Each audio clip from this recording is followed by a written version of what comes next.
Hola, mis queridos amigos y amigas de la historia con Gilma. Estamos otra vez aquí con las Villamizar, esta vez para tocar unos temas espinosos que de pronto pueden generar algún tipo de inquietud. Cuando pensamos en las relaciones sexuales y en la forma en que se viven, en términos históricos tenemos que tener en cuenta que no hay tantas distancias a veces entre el pasado histórico y el presente, pero sí hay diferencias que deben ser tenidas en cuenta.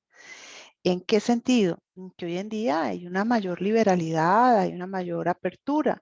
Esta apertura es, digamos, casi que cíclica a lo largo de la historia. La encontramos, por ejemplo, en el siglo V en Grecia, la encontramos en el siglo XVIII en Francia, en el siglo XVI en Italia, también en Francia, y en el caso nuestro, en los principios del siglo XIX, mucho más que a fines del siglo XIX, cuando este elemento ha sido, como les decía antes, controlado, reducido.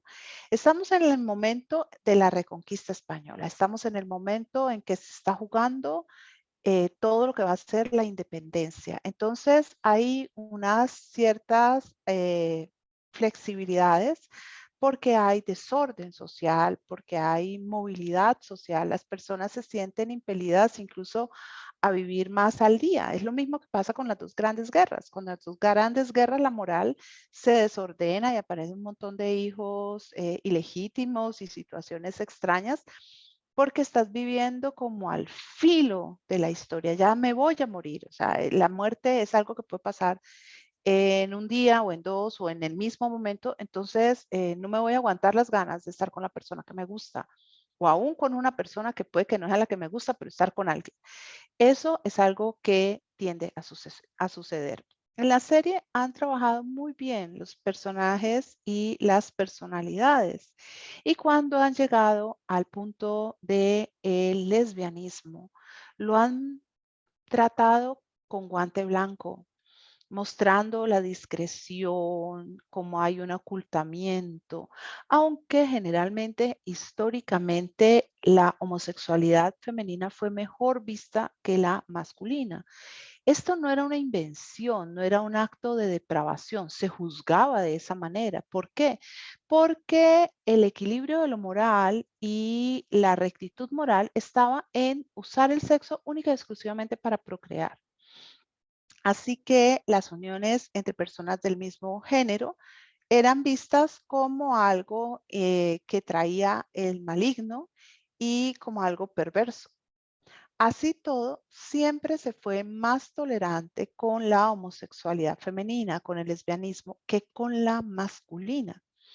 La razón de esto tenía que ver con el principio de la virilidad, con que una mujer, aunque pudiera, digamos así, ser lesbiana, se la podía casar y podía tener hijos, pero un hombre que fuera abiertamente homosexual se salía de la norma y rompía todo el concepto de masculinidad y de hombría.